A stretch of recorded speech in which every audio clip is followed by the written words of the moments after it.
Hoy en Snack hablamos sobre comunicación, política y muchas otras cosas más con nuestro invitado del día, Federico Ray Lennon.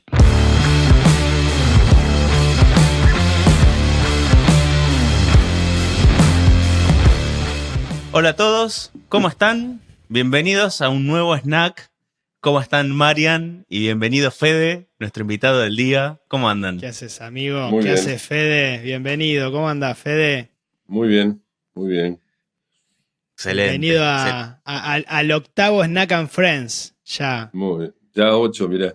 8 Qué ya. bárbaro. 8 Snack and Friends. Y después del Snack Podcast ya estamos cerca de los 30 capítulos en total. Un montón, Fede. ¿Y Un montón. cuánto tenés que ver vos en esto que nos metimos en este palo de la comunicación?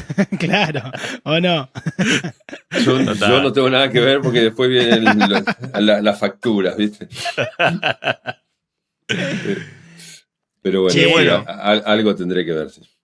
Sí. a full. Mucho tenés que ver, pues nos metimos en el ámbito de la comunicación por vos, así que muchas gracias por participar de este Snack and Friends y bueno, y también agradecerte y decirte que una de las mejores clases que he presenciado, que lo hablábamos con Gas, que tuvo todo el cromatismo completo que puede tener una clase, la tuvimos con vos, así que es un honor tenerte acá participando de Snack. Bueno, Che, Totalmente. bueno, tenemos una práctica en Snack que presentamos al invitado con Perplexity, que es una IA, no sé si la conoces, y Sí, en base claro. a eso, que como que vos corrijas a ver qué tal te presenta Perplexity. Dale, Gas. Dale. Bueno, y le preguntamos a Perplexity, ¿quién es Federico Ray Lennon? Y nos dice, es un destacado académico y profesional en el ámbito de la comunicación. Tiene un doctorado en comunicación pública obtenido con honores en la Universidad de Navarra. Y es licenciado en publicidad por la Universidad de El Salvador. Su labor se extiende a la docencia e investigación, siendo profesor titular en la Universidad Nacional de Matanza y en la Universidad Católica Argentina. A lo largo de su carrera ha sido reconocido con múltiples premios, incluyendo 2 premios EICON a la excelencia en comunicación institucional. Es miembro activo de varias organizaciones profesionales como ASACOP y el Consejo Profesional de Relaciones Públicas de Argentina.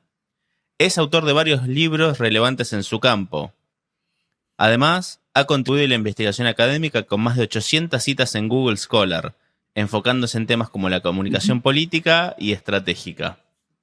Su experiencia también incluye roles como director asociado en Smart PR Argentina, donde aplica su conocimiento en comunicación institucional y relaciones públicas. ¿Qué decís, Fede? ¿Cómo te presentó decir? Perplexity? Bien, el único tema es que hace 2 años renuncié al Consejo Profesional de Relaciones Públicas, pero fuera de eso, perfecto. Y no sabía que tenía 800 y pico de citas. Eso. Mirá vos. Yo nunca me fijo en esa cosa. No me fijo. Bueno, pero en eso esa como cosa. un invitado nos decía, Perplexity sabe más Que sobre de mí que uno yo que se- mismo. Sí, Igual sí, yo no, te diría una cosa, y me van a entender ustedes dos, ya van a ver por qué. Uno cuando hace un doctorado no se recibe con honores, se recibe con sacrificio. Total, sí. Tendría que decir, recibido con sacrificio, Sí. con dolor, ¿eh? Sí. No con Y honores. la otra que nos quedó, que la hablábamos con Gas el otro día, que mencionás vos, que las tesis no se terminan, se abandonan. Exactamente, exactamente, es verdad eso. Las tesis, llega un momento que uno las abandona y dice, ya está, ya terminé, Hasta acá. punto. Hasta acá llegué. Hasta acá llegó mi espíritu, hasta acá llegó mis ganas, porque la investigación, y eso es lo que la gente a veces no sabe, y ahora que estamos en una plena crisis con las universidades, y se dicen muchas cosas, muchas pavadas, se dicen cosas ciertas y muchas pavadas también. Y una es que las ciencias sociales, viste, son complicadas, no son sencillas. A veces es mucho más difícil hacer una investigación en ciencias sociales que una investigación en física o química. Porque no tenés un horizonte claro, estás analizando un objeto que cambia todo el tiempo, Dinámico. Claro. dinámico completamente, multicausal, no podés controlar todas las variables. Es decir, hay un montón de cosas que se nos complican. Sí. Así Total. que bueno. Fede, podríamos hablar con vos de 1.000.000 de temas. Ya si tenés 800 citas ahí, ya podemos hablar de 800 temas por lo menos. Pero bueno, un poco la idea era conversar de comunicación política, que nos pareció un tema muy interesante. Así que nada, te dejamos a vos que nos cuentes un poco y te vamos haciendo preguntas a lo largo de la entrevista, pero desde ya contentos de tener la oportunidad de escucharte en Snack and Friends. A ver, Tal. podría empezar por la actualidad. Ok. A ver, estamos en un momento bisagra, no solamente en la Argentina, yo creo que en el mundo, pero en la Argentina se ha profundizado más. Y es el hecho de que hace un año, justo hoy creo que hace un año más o menos debe ser un año de la elección, de la primera elección, de la general, no del balotaje. Sucedió un hecho que en 40 años en la Argentina no sucedía. El hecho de que en una elección donde siempre alguno de los dos partidos mayoritarios o tradicionales, llamémosle, pues ya no son mayoritarios, o alguna de sus alianzas, ¿no?, siempre obtenía el primer puesto. En los últimos 40 años lo vimos con el radicalismo y su alianza después con el PRO, o en el peronismo y sus distintas alianzas.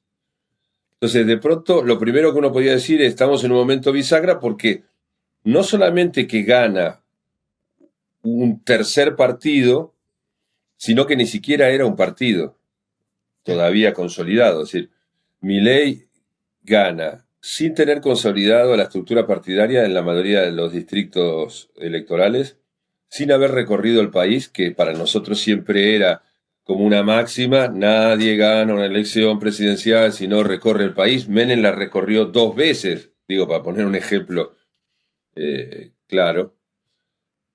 Algunas provincias en las cuales sacó mayoría, estuve ahora la semana pasada en Posadas. Misiones no solamente que no la visitó, sino que en su momento, sino que todavía no fue a Misiones.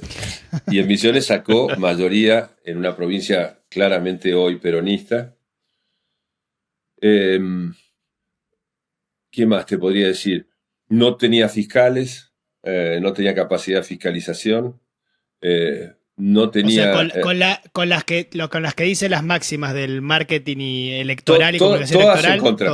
Todas Claro. en contra. Hoy a la mañana hice una entrevista a una radio ahí en Posadas, a la radio de la universidad, y le decía: mira, si es fácil decir ahora las cosas porque en 9 meses parece que todo ya pasó. Pero si yo te hubiera dicho: mira, va a ganar las elecciones un tipo que recorre las plazas de Buenos Aires con su hermana, con un libro de economía bajo el brazo, y se para a hablar como alienado sobre economía y política, y no tiene partido político ni ninguna estructura, y va a ganar las elecciones, vos me decís: estás loco, ¿no? Entonces me parece que eso es un punto. A ver, claramente marca un diferencial. Es algo parecido, o sea, además es interesante porque no hay similitudes. Hay algunos parentescos con algunos fenómenos que están pasando en otros lados. Uno podría encontrar un cierto parentesco con Boric, pero Boric en Chile es un tipo que de alguna manera arma una alianza con los partidos de izquierda tradicionales de Chile. O sea, no gana solo. Uno podría decir: se parece a Bolsonaro. Viene de historial, ¿no? Boric Y viene de un historial político, es una persona que ha estudiado para ser político, claramente. Podemos decir Bolsonaro, pero Bolsonaro era un político y está apoyado sobre todo por las iglesias evangélicas en Estados Unidos, que son en Brasil, que son muy fuertes. Entonces, tampoco se parece mucho a Bolsonaro, que por otra parte no es un libertario, sino que es un conservador. Hay gente que dice: no, se parece a Trump, pero Trump es un conservador. Trump tiene la bandera norteamericana acá, en el pecho. Milei no tiene ninguna bandera. Entonces, y además Trump gana dentro de uno de los 2 partidos claves, claros, hegemónicos en Estados Unidos, como es el Partido Republicano. Entonces, no le podemos encontrar un parentesco. Quizás, ¿sabés quién se parece en algún punto al fenómeno de Milei? El presidente de Ucrania. Es un caso, ahí se parece bastante, pero no es un libertario. Entonces digo, en la manera que llegó, ¿no? Y en un contexto muy particular, ¿no? Exactamente, en un contexto muy, muy diferente. Y él asume con la bandera nacionalista y claramente Milei no. Entonces digo, Estamos en un fenómeno muy extraño que nos está haciendo repensar toda la comunicación política. Yo sigo pensando, más allá de que algunos colegas no lo creen, que sigue siendo muy interesante el manejo que está haciendo de la comunicación. Tiene una forma de ver el marketing político que quizás lo ve de una manera particular porque es un outsider. En ese sentido yo siempre soy no soy menotista, soy más bien bilardista. Entonces digo, está dando resultados concretos. O sea, el tipo llegó al poder, ganó las elecciones, le ganó a dos candidatos de partidos ya más consolidados, como puede ser la Alianza Pro Radicalismo o el peronismo. Entonces claramente las cosas no las hace mal. Se manejan las redes sociales como un pez en el agua. A ver, a mí el estilo agresivo, insultante que suele tener en sus discursos no me gusta, pero es efectivo, ¿no? Claro. Desgraciadamente, a ver, a mí me gusta el consenso, me gusta el diálogo, me gusta la construcción, digamos, más dialógica del poder. Hoy eso aparentemente no garpa, ¿no? Como dicen en el barrio, ¿no? Aparentemente eso no da votos. Ya lo vimos con Cristina y lo refuerza Milei. Entonces, no sé, por ahí puede cambiar. Otra cosa que hemos aprendido en los últimos años es que esa idea de liquidez que hablaba Bauman, viste que decía el mundo líquido. Modernidad líquida. La modernidad líquida hoy es así, o sea, cambia todo demasiado velozmente, ¿no? Entonces tampoco, qué sé yo. Ahí es tan hablas fácil. de las redes. Te pregunto, vos que tenés más conocimiento y más en profundidad, ¿no? Pero esta confianza también en los más jóvenes para que gestionen las redes, Bueno, ¿no? Me parece que hay algo de vos eso. pensás ahí, una ¿no? cosa, Mariano, vos venís del marketing y lo vas a entender claramente. En este momento el 50% de la población es del segmento Y y Z. Claro. Entonces, eso te cambia todo. Cambia el marketing, cambia el consumo, cambia los gustos y cambia la política. Entonces, Milei logró transversalmente, porque yo lo he visto mucho, es un fenómeno de clase alta, clase media, clase baja. O sea, es transversal. Logró comunicarse sobre todo con los jóvenes varones de la generación Y y Z. Esa es la fortaleza de él. Con las mujeres menos, quizás por su estilo de macho alfa que tiene, rockero, ¿no? Agresivo, sí. Más agresivo, pero es notable cómo atraviesa. Yo tengo alumnos en la Universidad Nacional de La Matanza que no te lo dicen abiertamente, pero que vos sabés que votaron a Milei, y alumnos en la UCA que votaron a Milei. ¿No?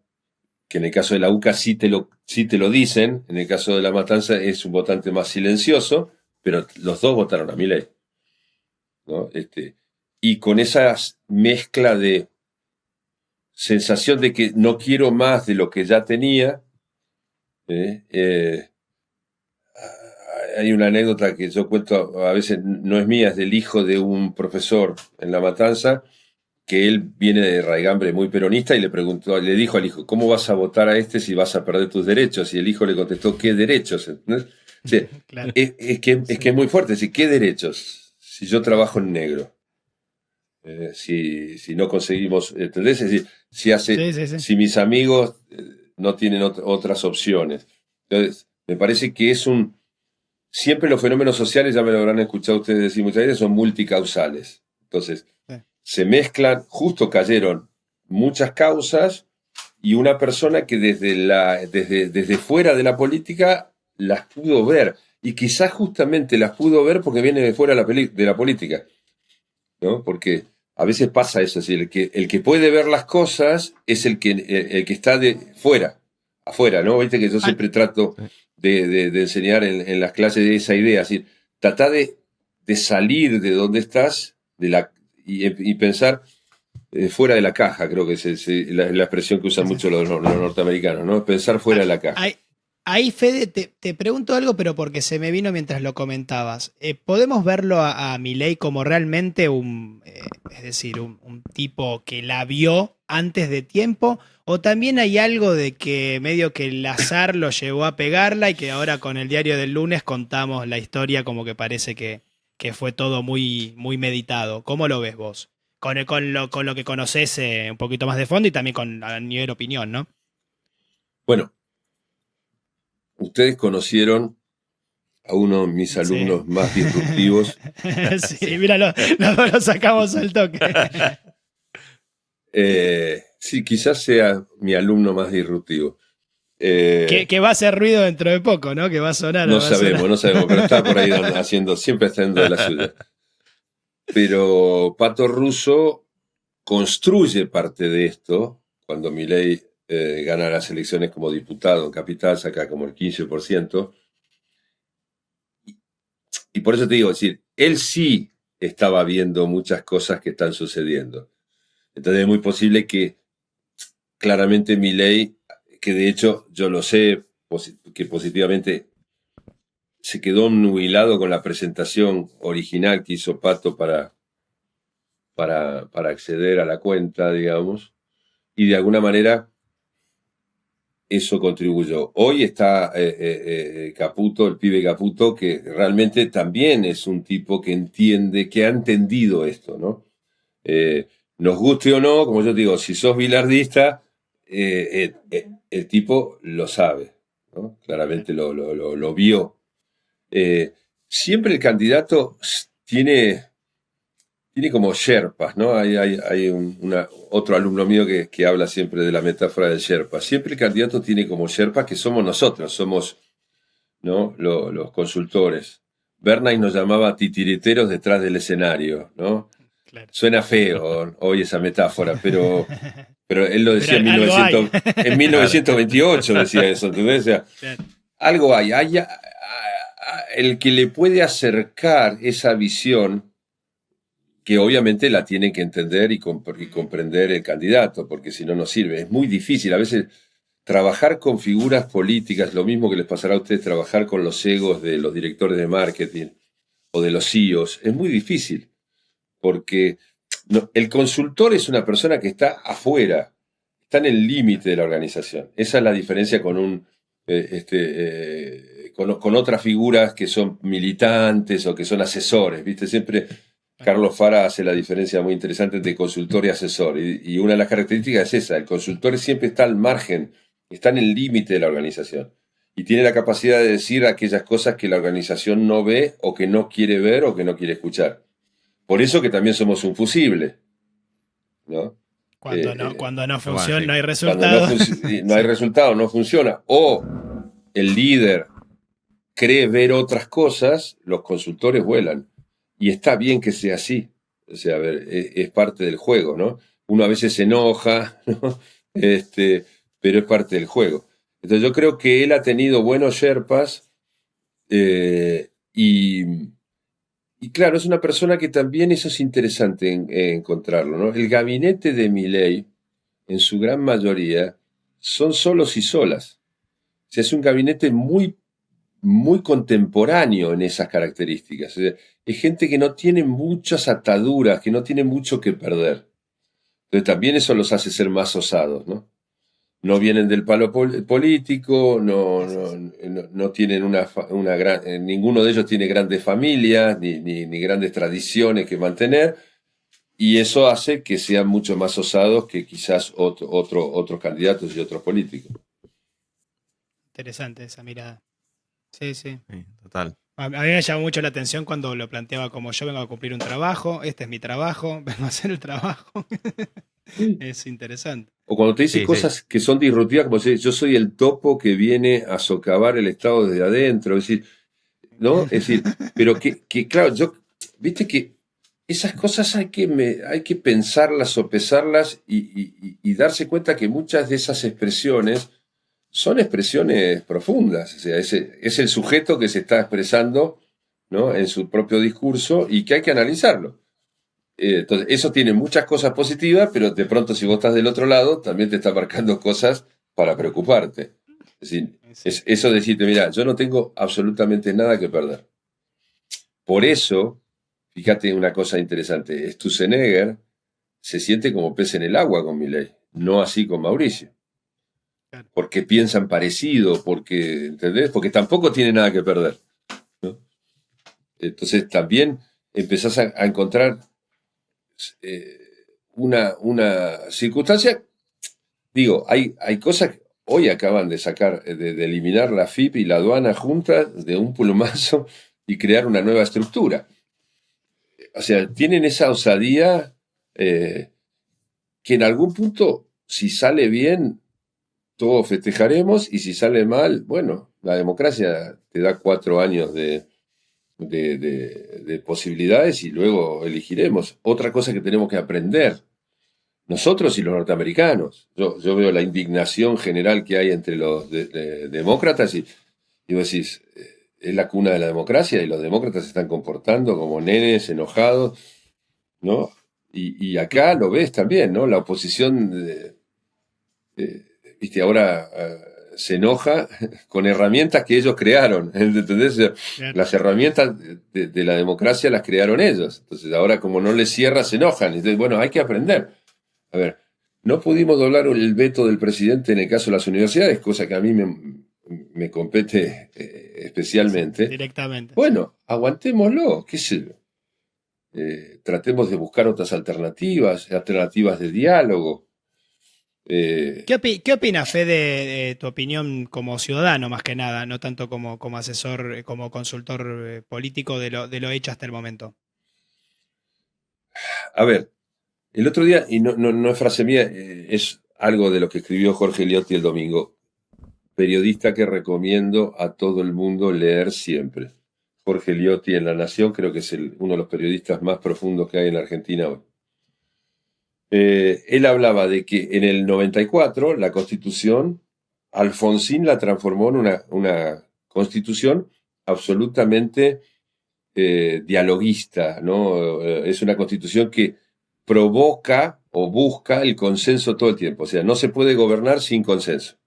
Porque él trataba digamos, estaba muy obnubilado con el parlamentarismo europeo. Ese era un poco el modelo de Alfonsín, el parlamentarismo europeo, la idea de que todo sale por consensos, todo sale por debate, todo sale por el diálogo. Y en realidad, desde el 94 para acá, todos los gobiernos que hemos tenido han sido poco dialoguistas, ¿no? Entonces, de alguna manera, es un problema.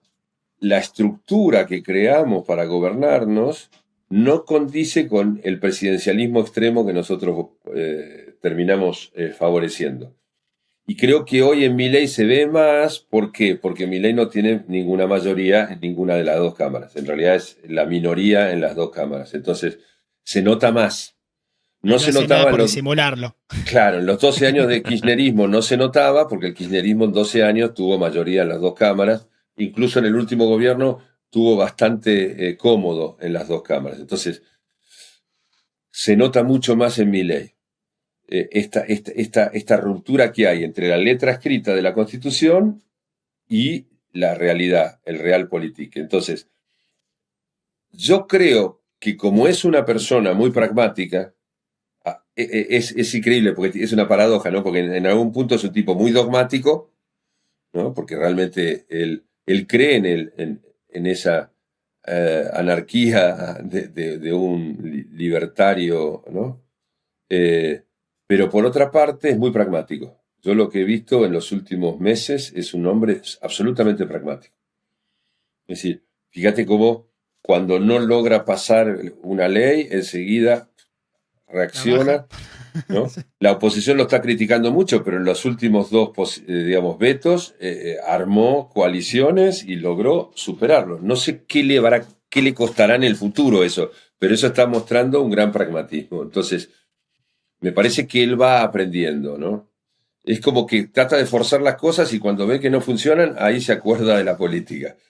Y entonces también eso hace que sea disruptivo. No es un dogmático puro, sino que cuando puede dialoga. Claramente Guillermo Francos es una figura central en el gobierno, ¿no? Yo veo a veces los medios que hablan mucho de Karina y no sé qué, pero para mí la figura central en el gobierno hoy es Guillermo Francos, un hombre que sabe mucho del lobby, que sabe mucho, porque estuvo en los dos lados. O sea, pensá que además es una persona muy interesante en su carrera política, porque él fue, por una parte, político, pero también fue CEO de una gran corporación como Corporación América, en la cual tenía que negociar todo el tiempo, porque gran parte de los negocios de Corporación América tienen que ver con la regulación del Estado. Entonces, es una figura central, ¿no? Es como, yo creo que realmente si fuera un régimen parlamentario, ese sería su primer ministro, sin quitarle el peso a Caputo, a los dos Caputos y a Karina y a su pequeño entorno. Esa es otra característica que tiene Milei, muy diferente al resto que hemos tenido de presidentes. Su entorno es tremendamente pequeño. Okay. Eso le da una gran fortaleza, pero también le da una gran debilidad. Sesgo, ¿no? Y la gran debilidad que le da, ¿sabes cuál es, Mariano? Es que como son muy pocos, si yo toco uno de ellos, Claro. lo afecto enormemente. Entonces, el entorno es muy pequeñito, él se mueve con ese entorno muy bien, es muy obsesivo el trabajo. Yo no he visto desde Alfonsín para acá, nunca vi un presidente que tuviera reuniones de gabinete constantes como tiene Milei. Yo no sé cuánto tiempo más va a aguantar Adorni, ¿no?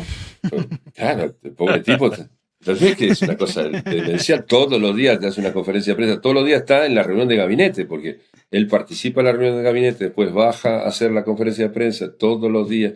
Es un obsesivo. Hay que estar Junta a la ahí. gente los domingos, los sábados, ¿entendés? Me da la sensación a mí que es tipo, viste, el CEO workaholic, Sí, con esa mirada empresarial, viste, está 24/7 y hay que seguirlo. Y seguirlo. todo le tienen que seguir el ritmo, ¿no? Me hice acordar cuando hace muchos años, una anécdota muy vieja, ¿no? Aparecieron los primeros, ¿te acordás? ¿Eso cómo se llaman? Los smartphones, no los Apple, los El BlackBerry. BlackBerry. Yo conocía el director de comunicación de un banco muy grande. En ese momento era el director de publicidad de toda Latinoamérica.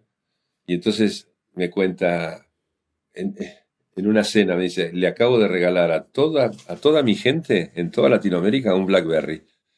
Y yo le decía, qué bueno, qué generoso. Me dice, no, generoso nada, los tengo controlados a todos. Me dice. Claro. Bueno, Claro. viste que el nombre era la bola esa que se ata en el tobillo. Sí, ¿viste? Tal cual. Los acabo de controlar a todos, dice, ¿no? Y fíjate que me parece que Milei es un poco así, ese director o CEO, viste, absolutamente, aunque no le gusta, dicen, no le gusta la política, pero yo lo he visto que cuando tiene que hacer política la hace. Ahora está reunido de nuevo con los gobernadores, o sea, a ver. Entonces, desde tu apreciación técnica, lo ves, es interesante, es un político interesante. Está empezando a ser un político muy interesante. Disruptivo totalmente. En algunas cosas, claramente yo te digo, me parece que el discurso exacerbado, violento, no funciona. Las elecciones del año que viene son claves, son absolutamente claves. Absolutamente claves. Me parece que ahí se va a medir mucho, porque Milei en esas elecciones es capaz de conseguir, no va a conseguir muchos tampoco también, aunque le vaya muy bien, tampoco le vas, olvídate del Senado, va a seguir siendo minoría. Diputados puede generar algún cambio, por eso él está apuntando mucho allí, y creo que el talón de Aquiles es justamente su fortaleza. Como yo digo siempre, en la fortaleza está la debilidad. Su fortaleza es la economía, porque él realmente sabe de economía, mucho. Quizás es el presidente que hemos tenido en los últimos 40 años que más sabe de economía. Pero si la economía no le da resultados no te digo en la macro, porque la macro le está yendo muy bien por ahora. En lo que me preocupa a mí es la micro y cuánto tiempo va a aguantar la clase media baja y baja el ajuste, ¿no?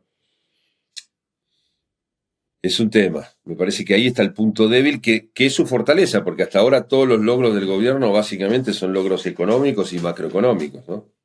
Entonces, todo depende. Vos decís, es un gran político, y si le funciona la economía, que es lo que él prometió, sí. Si no le funciona la economía, y por ahí no termina los 4 años, qué sé yo, viste cómo es la Argentina, que es tan volátil, ¿no? Por ahora va bien. Sí hay una cosa interesante, tanto Mariano y Gastón, que estoy viendo este año. Tuve la oportunidad de estar en Córdoba, tuve la oportunidad de estar en San Juan, tuve la oportunidad de estar en Misiones ahora. Y yo lo que estoy notando es claramente una diferencia muy grande con el AMBA. Es decir, los que Ok. vivimos en el AMBA estamos viendo una realidad muy cruda, muy dura, que no se ve necesariamente en el interior del país. Ok. O sea, yo vi Ah, bueno. bastante bonanza en Córdoba, en San Juan, y me sorprendí de Posadas, ¿no? Realmente me sorprendí. Una ciudad que hacía muchos años que yo no iba, y la verdad que la vi muy bien, ¿no? Es decir, con un consumo importante. Entonces me parece que también hay como doble juego. Depende en qué región estás y cómo están funcionando las economías regionales, la situación del país se ve distinta a la del AMBA, ¿no? Es decir, claramente toda la industria agropecuaria, Misiones, ¿no? Por ejemplo, todo lo que es la forestoindustria, el té, la yerba mate está funcionando, en San Juan la minería, en Córdoba su propia industria, ¿no? La propia industria cordobesa, que es muy, muy poderosa. Entonces también eso te está marcando como una diferencia, ¿no? Desgraciadamente en la Argentina el AMBA eh, es un, es un problema.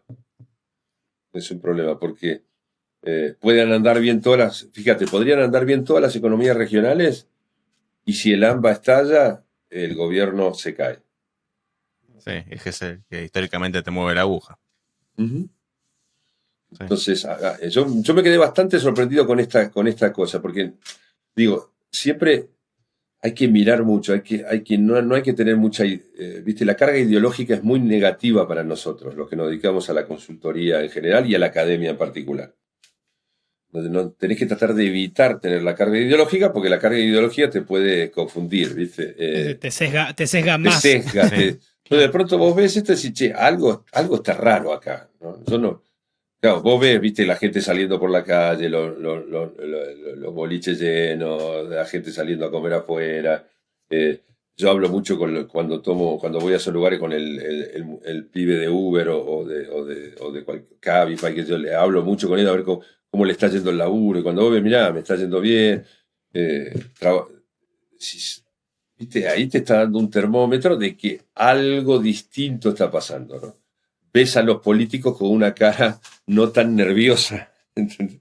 Porque me tocó en los tres lados hablar con políticos en ejercicio, ¿no? de gobierno, y vos los ves que los tipos no están tan estresados como deberían estarlo. Entonces, sí, acá hay algo que hay como un doble camino, ¿no? Es decir, me parece que el problema del AMBA nos entorpece mucho ¿Y la a qué visión. crees que esto, aparte de las economías regionales, crees que es por eso o que responde Sí, también yo a... creo que en gran medida las economías regionales, en gran medida es que el AMBA se ha transformado en algo que no tiene una sostenibilidad, no es sostenible desde el punto de vista económico y social. Eh, los bolsones de pobreza se han hecho muy grandes y vos sabés que cada vez va a ser más difícil generar una empleabilidad Sí. de esas personas, Ah, ¿no? Eh, porque los negocios hoy pasan por otro lado. Entonces, yo lo veo mucho. El negocio agropecuario es un negocio, por ejemplo, que mano de obra directa tiene muy poca y la poca que tiene hoy es muy especializada. O sea, manejar una cosechadora ¿no? Hoy no es para cualquiera o un tractor de última generación. O sea, necesitas mano de obra calificada. Ya no necesitas un peón de campo que arríe vacas, porque ni siquiera hoy se arrían las vacas de la misma manera, porque en los feedlot no lo necesitas. Entonces empezás a tener allí un problema. Eh, y después el instinto de la industria de los servicios, ¿no? Todo lo que es servicio, vos necesitas una persona más capacitada.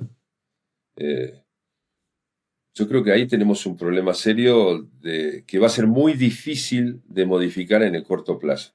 Es un tema que nos puede llevar 20, 25, 30 años para empezar a encontrar una solución al AMBA, ¿no?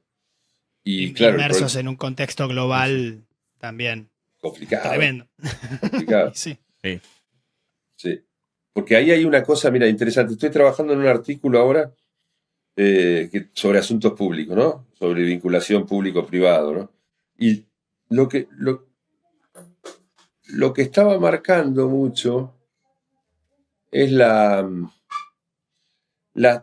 hay como 3 tiempos diferenciados.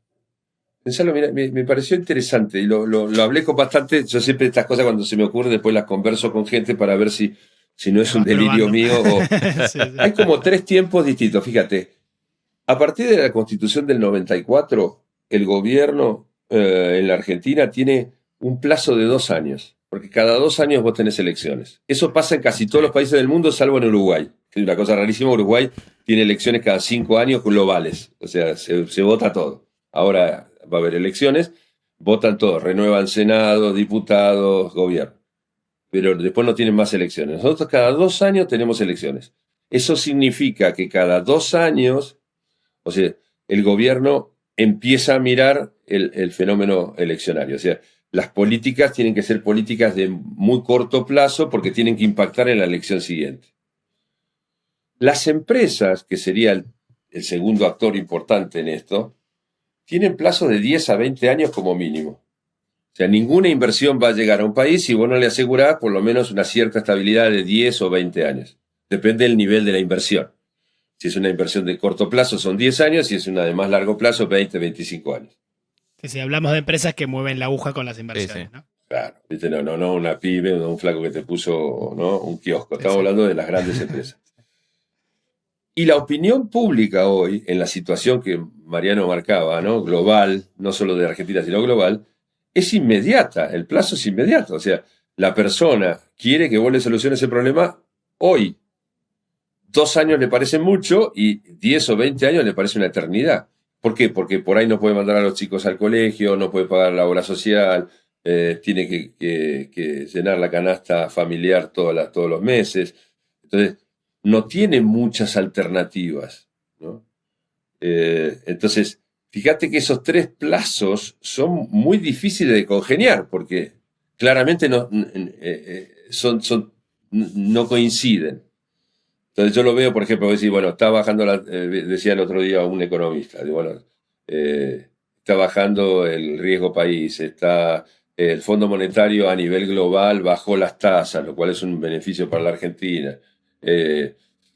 Suponele que los commodities no están tan mal, no están muy bien, pero tampoco están muy mal el precio de los commodities. Bueno, hay sí un auge de la minería en toda la cordillera argentina.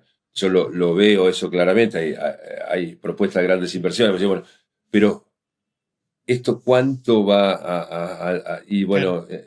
Cuando llega al bolsillo, ¿no? Claro, por ahí te llega al bolsillo dentro de 2 años y medio. Vos decís, pero el tipo está necesitando dinero hoy. Pero si yo le doy dinero hoy, que es lo que venimos haciendo hace 40 años, el problema es que estoy generando un problema más adelante. Entonces, ves que es complicadísimo. Es muy difícil ahorrar también. Yo lo veía hoy, decía Adorni, no sé, 6.000 millones, ¿no? Decía, ¿no? Es decir, no sé, 6.000 millones de pesos que se ahorraban por año.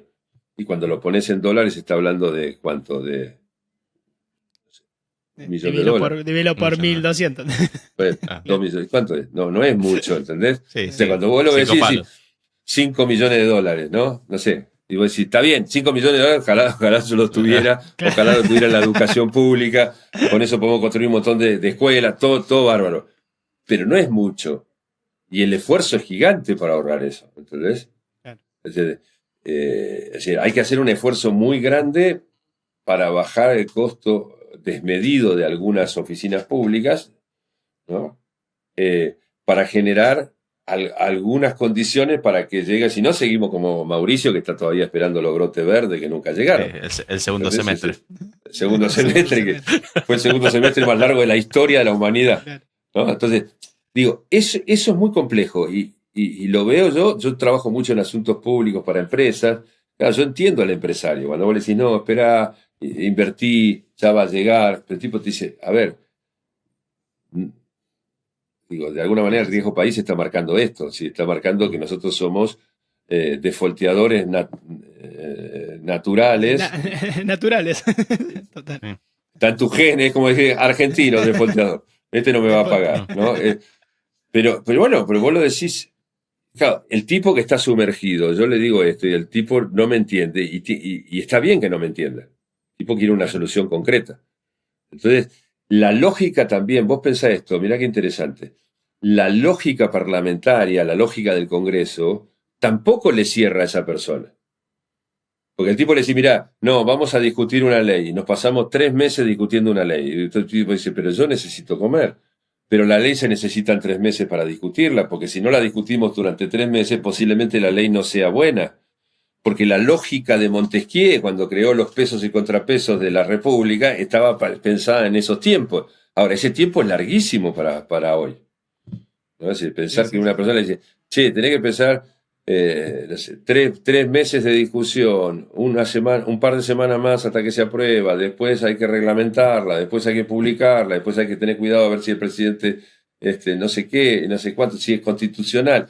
Y vos tardaste 6 meses para tener una ley, y la persona te dice, pero yo 6 meses me morí. O sea, a ver, no te... Ah, Entonces, me parece me que ese disparaste algo, sí. es un Te problema. hago una Sí, Mariano. pregunta, porque imagino que esto es un problema también de, no solamente en Argentina, sino general, el tema de la política del siglo XXI, ¿no? Si tiene que respetar el formato más tradicional o requiere de otra velocidad, como tantas cosas que vemos en las plataformas en el día a día. ¿Cómo debiera ser? ¿Cómo lo ves vos, Fede, esto en general? Para mí es una preocupación. El sistema democrático tal cual lo tenemos nosotros es fines del siglo XVIII.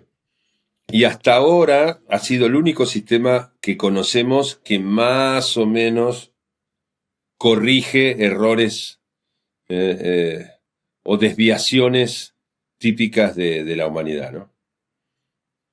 Um, yo no, claro, es que es muy difícil.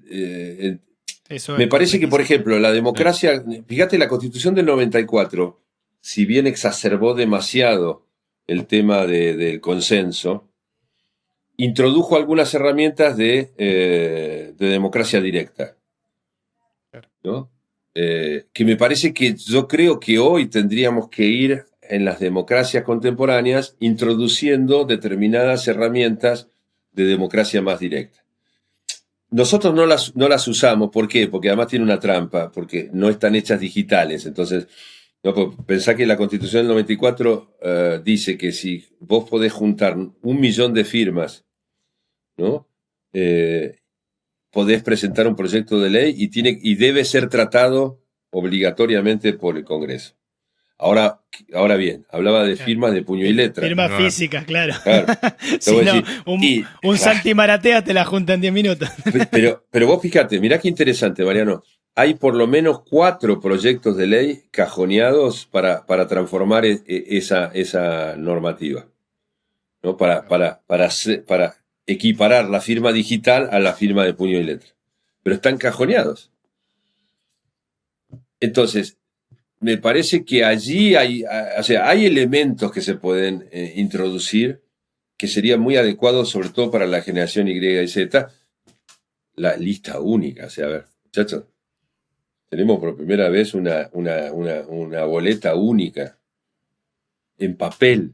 Está bien, yo sé que los regímenes, muchos países ponen mucho el eje de que la elección digital puede ser modificada. O sea, ok, pero 40 años para tener una boleta única que soluciona algunos problemas. No va a solucionar todo, pero algunos problemas lo soluciona. Es mucho más actual que lo que teníamos.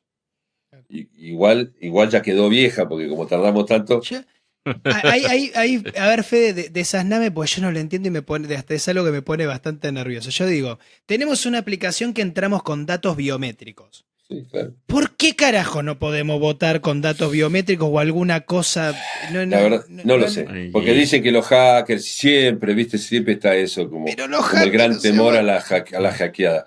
Pero, si Pero vos van bueno, a la- apuntar a también. Mercado Pago los hackers. No. Sí, bueno, por Pero eso. aparte, pará, la Acá boleta tenés, de acá papel. está todo, mirá. ¿Cuánta boleta de papel habrán hackeado? ¿No? Millones, Por ¿entendés? eso. A lo que yo me refiero es lo siguiente. Yo estoy de acuerdo con vos. Y imagínate, si nosotros 3 estamos de acuerdo, imagínate un pibe de la generación Z o de la generación Alfa que están llegando. Mira, ahí en la otra habitación lo tengo al más chico mío, que está haciendo su curso de Python de los lunes, online. O sea, el pibe estudia programación online, de 10 años tiene. con Sí, sí. latinoamericanos, porque es un curso que se da para toda Latinoamérica, ¿no? Entonces, decir, está en relación con colombianos, República Dominicana, Perú, a los 10 años. Entonces, claro, cuando el tipo crezca y vos le digas, no, los límites de los países, tenés que llevar el pasaporte, el tipo te va a decir, pero yo hacía clase con toda la gente y nadie me pidió nada. Le preguntás, me pasó la vez pasada con un alumno de la facultad. El tipo me dice, ¿y por qué no votamos las leyes? Yo estaba explicando asuntos públicos, estaba explicando cómo se... Dice, ¿por qué no votamos las leyes directamente nosotros? Claro. Y el pibe tenía mucha cabeza de programación. Me dice, armamos una programación, dice lo mismo que Una vos, landing. una landing con datos biométricos, con lo cual no se puede, uno puede votar una sola vez. Ponemos 3 proyectos de ley y los votamos nosotros. Y vos le decís, mirá, la verdad es que no está mal lo que decís. Lo que pasa es que hay que cambiar absolutamente todo el paradigma, porque el paradigma es una democracia representativa. Entonces, el pueblo gobierna a través de sus representantes. Entonces, la Constitución del 94 ya tenía, o sea que había gente que ya estaba pensando estas cosas antes de las redes sociales, ¿no? Mucho antes, porque en el 94 recién empezaba Internet. Pero ya habían puesto eso. La otra cuestión que no las estamos usando porque nadie las usa, que ese es el otro problema, es cuando el Estado tiene que modificar una tarifa, tiene que llamar necesariamente a una asamblea que es libre y todos podemos participar. No participa nadie, pero está, y en la Constitución está eso, como una forma de democracia directa también, ¿no? Entonces digo, hay cosas que podríamos Sí, ir responsabilidad de la mejorando. ciudadanía Sí. también, sí, sí. Decía, mira, con el rabino Berman, antes de que él sea político, tuve oportunidad de estar varias veces y charlar estos temas con él. Le encantaban estos temas, porque él era un fanático de exacerbar algunas herramientas de democracia directa. Y él decía, el problema es que tenemos muchos habitantes y pocos ciudadanos. Y me encantó eso. Es decir, hay muchos argentinos Sí. que son habitantes, hay pocos ciudadanos. El otro día estábamos ahí en La Plata, en Posadas, hablando con una serie de docentes. Saltó todo el tema de la militancia de las universidades. Y yo les contaba mi experiencia personal. Yo fui presidente del centro de estudiantes 2 veces. Menos del 5% de los estudiantes participaban en el centro de estudiantes. Menos del 5% de los estudiantes en la Universidad de El Salvador, que en ese momento era una universidad gigantesca, no lo que es ahora, que está más languideciendo. Pero en ese momento la Universidad de El Salvador en ciencias sociales era el líder en Buenos Aires. Sí, menos del 5%. Nosotros hemos ido a marchas y éramos 10, ¿entendés? En una universidad que debía tener en ese momento, ponerle 20.000 alumnos, éramos 10 alumnos. Era todo lo que habíamos conseguido en todas las facultades, ¿entendés? O sea, y hoy pasa lo mismo. Vos ves una gran participación, pero si calculas la cantidad de alumnos que hay, son poquísimos. ¿Cuántos alumnos tiene la UBA? La UBA debe tener 400.000, 500.000 alumnos. Y vos cuando ves que no, tomaron la facultad o hicieron una marcha, ¿cuántos hay? 100. Sí, son un puñado. Entonces, creo que ese es un problema de la democracia también. La democracia generó muchísimos habitantes y pocos ciudadanos. Ahora, Entonces, con ahora- esto de la. Sí. Dale, gas, anda vos. No, te digo, ahora con esa lógica, porque justo mientras lo venías diciendo, digo, también con las nuevas generaciones, ¿no crees que también hay por ahí otra forma de meterse en la política? Porque yo lo que siento en el último tiempo es como que hay muchas reglas que se fueron cambiando, ¿no? Hay muchos paradigmas de la política que se fueron cambiando. Y me parece eso también está desde el punto de Sí. vista de la participación de la gente, ¿no? Que hoy por ahí llenar una plaza no es señal de nada. totalmente. ¿No? Yo creo que ahí A ver, esa era la visión de Jenkins. ¿No? ¿Se acuerdan cuando ustedes lo estudiaron ahí en alguna de las materias? Sí. Esa era la visión de Jenkins y de los primeros que analizaron las redes sociales en el 2000, hasta el 2007, digamos. Decía, esto es democracia, esto es pensamiento social, esto es generar una inteligencia social, esto es una nueva participación mucho más fácil, más dinámica, más concreta. Lo que pasó a partir del 2007-2008, cuando las plataformas empiezan a ser colonizadas por las grandes corporaciones, algo de esto se perdió, pero no se perdió todo. ¿No? Yo en ese sentido, a mí me gusta mucho, lo saben ustedes, el coreano Han, pero me parece que a veces exagera. ¿no? Como buen crítico. Me parece que hay muchas cosas yo que... lo adoro. Sí, ya sé que Lo lo... re- Está bien. Ahí atrás están todos los libros. Pero me parece que todavía queda mucho de eso. O sea, podemos utilizar la fuerza de las redes sociales. Milei es un ejemplo de ello, ¿no? O sea, Claro.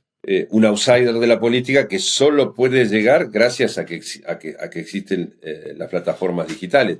Sino simplemente por costo, ¿no? Por inversión, Sí.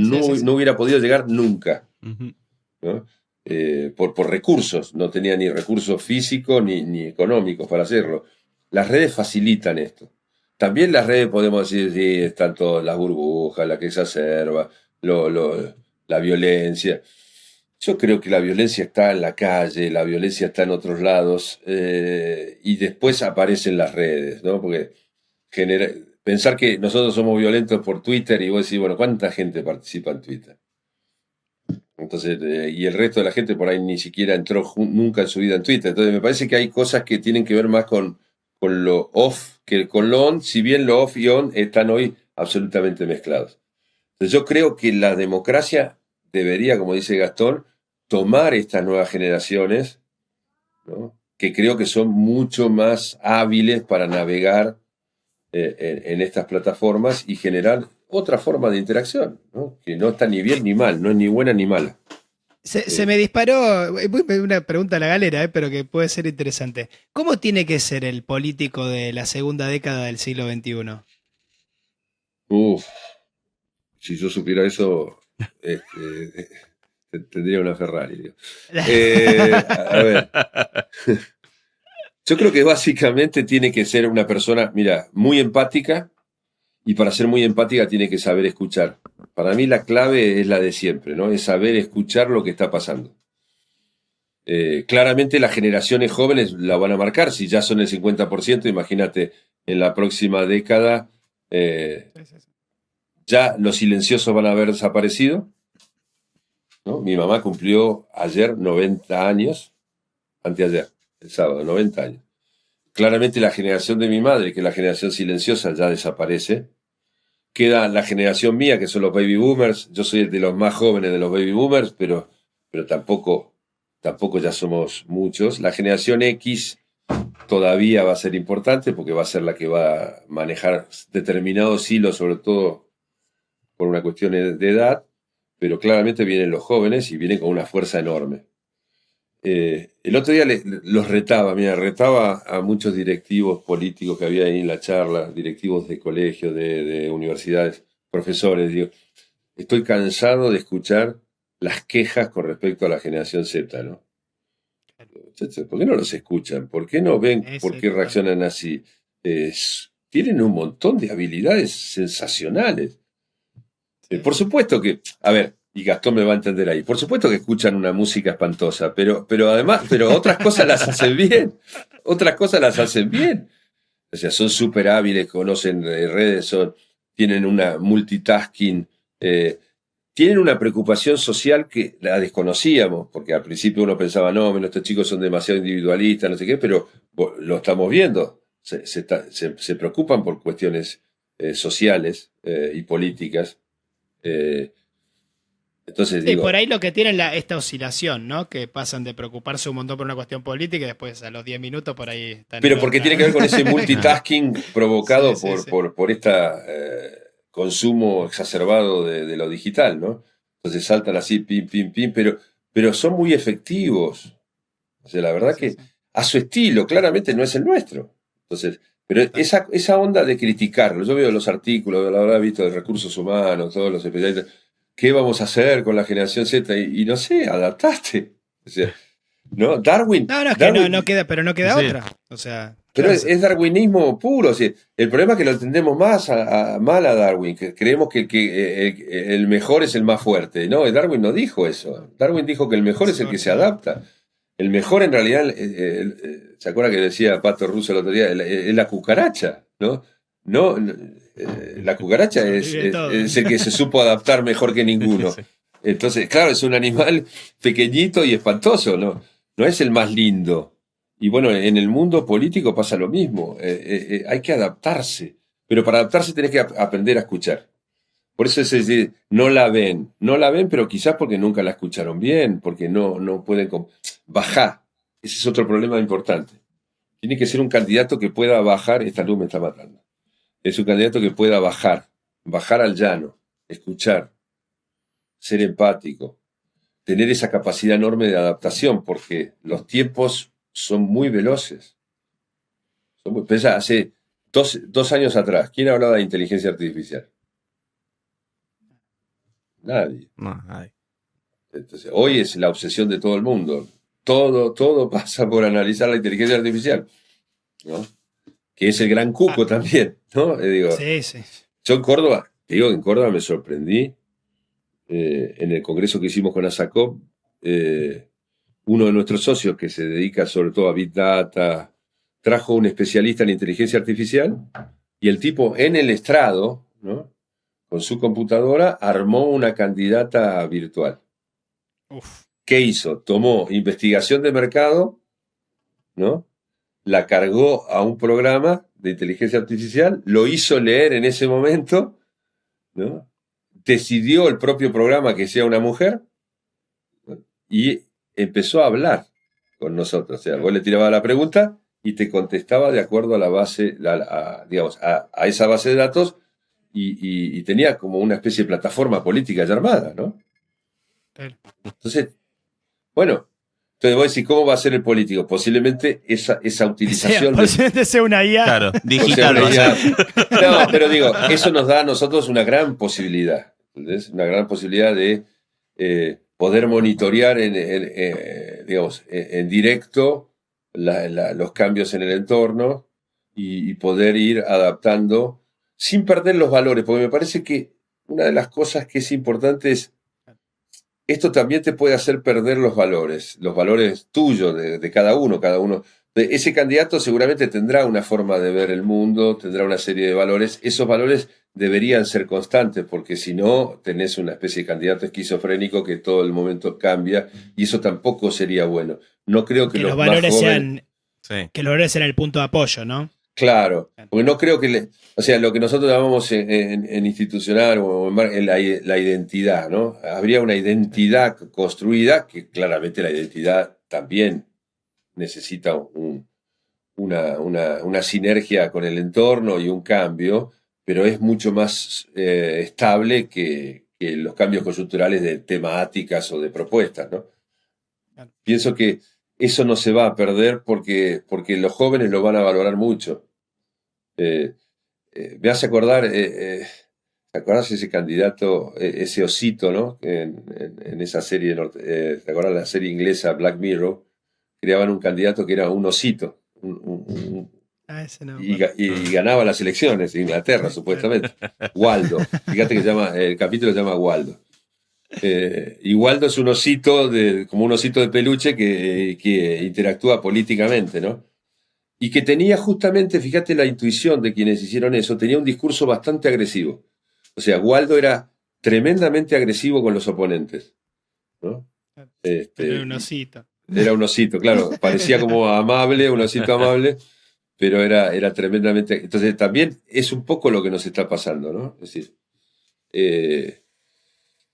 pero bueno, claramente yo creo que la dinámica hoy es escuchar de la mejor manera posible los cambios en el entorno y tratar de adaptarse en un mundo que todavía claramente es globalizado, si bien estamos exacerbando mucho lo local. Creo que lo local está ganando varios puntos con respecto a lo global que era la consigna, pero lo global te afecta porque estamos todos internacionales. Entonces, la guerra en Ucrania o en el Medio Oriente claramente nos afecta de una forma u otra. Nosotros todavía tenemos un gran problema como país, es que lo que nosotros exportamos, los precios no los ponemos nosotros, ¿no? La gente dice, no, Argentina es un país muy rico, exporta. Y si todo lo que nosotros exportamos, los precios los ponen en Chicago o en Nueva York, no lo ponemos nosotros. Entonces tenés un problema. Porque ahí sí el entorno global te modifica mucho más, ¿no? Es decir, nos va a pasar lo mismo con los minerales. Ahora estamos con el auge de la minería, pero los precios internacionales del petróleo, del gas, del litio, no los pones vos. Entonces, eso también hay que entenderlo. Me parece que nadie lo explica mucho. ¿No? Es decir, sí, vos podés exportar granos, podés exportar carne, pero los precios no los ponés vos. No es como... Entonces, también eso... No es el tipo que exporta, ¿no? Los chinos que te exportan, qué sé yo, computadora, que los precios los ponen ellos. ¿No? Acá el precio no lo ponés vos. Entonces, eso también es una complicación. Y eso nos va a llevar... Deberíamos tener una estructura industrial que tampoco la vamos a lograr en el corto plazo ni en el mediano y posiblemente en el largo plazo si es que lo empezamos a hacer ahora. Y si hay que ver si está en agenda, ¿no? Sí. Claro, ¿viste? Entonces Sí, también muy es difícil. interesante. Es difícil, sí. Pero bueno.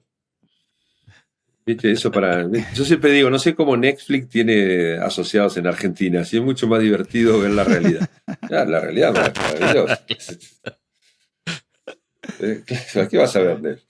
Ves una historia de un presidente corrupto, que sé, ¿para qué vas a ver Netflix? Claro, salí a caminar un poco a la calle. Salí a caminar acá. Ve la novela turca del expresidente. Claro. Es maravilloso. Vos lo pensás, es increíble esto. Argentina es increíble. Entonces, digo, no es divertido para no llorar, ¿viste? Como siempre digo, el humor siempre es una catarsis para las... Pero somos resilientes por eso sí es cierto.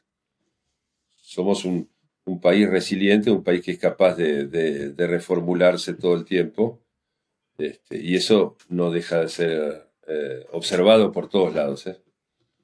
Sí, valorado, ¿no? Sí. Sí. Gast. Bueno, Vamos.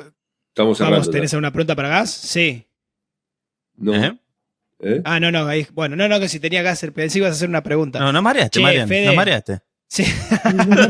Más el quilombo bárbaro. Muchísimas como gracias. En las clases, está como en la clase buenísimo. como alumno. ¿Viste? No, es que lo veía acá si vos te quiere preguntar algo. Bueno, no. Che, Fede, recontra interesante. Aparte me encanta la mirada global que nos das porque no te quedas solamente en lo local, sino que lo relacionás todo con todo. Y creo que también ahí te mencionaba la clase. Bueno, para la audiencia les contamos que Fede nos dio una clase magistral relacionando la política con la música, con la historia. De verdad fue una clase espléndida. Tremenda. Y sí, nos quedamos y con Gas solemos hablar siempre de como aprendizaje, también desde estar en el ámbito docente fue muy inspiradora esa clase y también es inspiradora la charla, Fede, la verdad que sabes un montón, y nos encanta escucharte. Sí, es un lujo tremendo. Un lujazo. Gas, tenemos la pregunta del invitado anterior. Sí, Fede, tenemos una pregunta que te dejó nuestro anterior invitado sin saber que venías vos, así que la idea es hacerte esta pregunta y que después vos nos dejes una pregunta para el próximo invitado, que no sabemos tampoco quién será.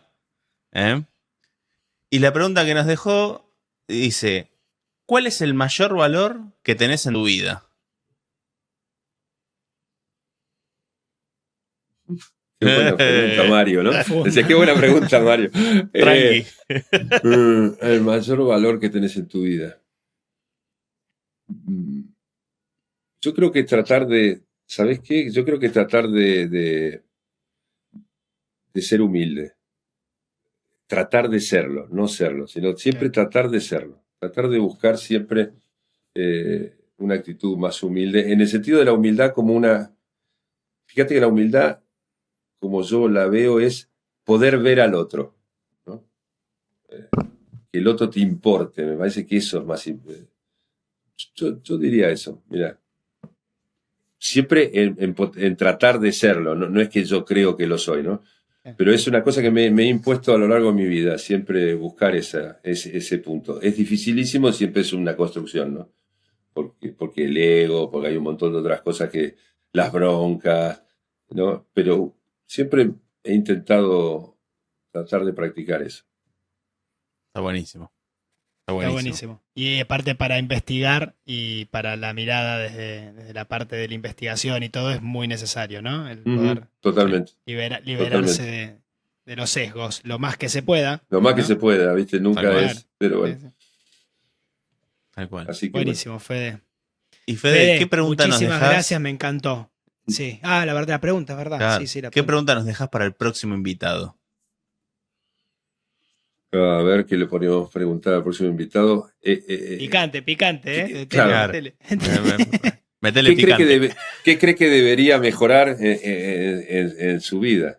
Por ejemplo, esa es una buena pregunta. ¿Qué crees que debes mejorar en tu vida? Perfecto. Ok. Anotada. Ahora, te cuento algo. La pregunta iba asociada al valor, pero la charla que tuvimos la anterior fue con Mechi acerca de blockchain. O sea, iba de valor muy económico, pero se fue para el Mirá. lado. Mirá. De valor económico. Bueno, está bien. Claro. Pero bueno, está bien, lo dejó abierto, Mechi. Así ¿Y que, sí? Está bueno. Es un valor también. El valor es un valor. Está muy bien, Total. está muy bien. Che, Fede, bueno, millón de gracias por haberte sumado hoy. La verdad estuvo buenísimo. Espero que al público le haya gustado la charla. Dejen preguntas, comentarios, todo bienvenido como siempre. Fede tiene como 800 citas de temas que puede responder, así que le pueden preguntar un montón de cosas. Está muy bien. No creas mucho en la inteligencia artificial. Exagera. Grande, Fede.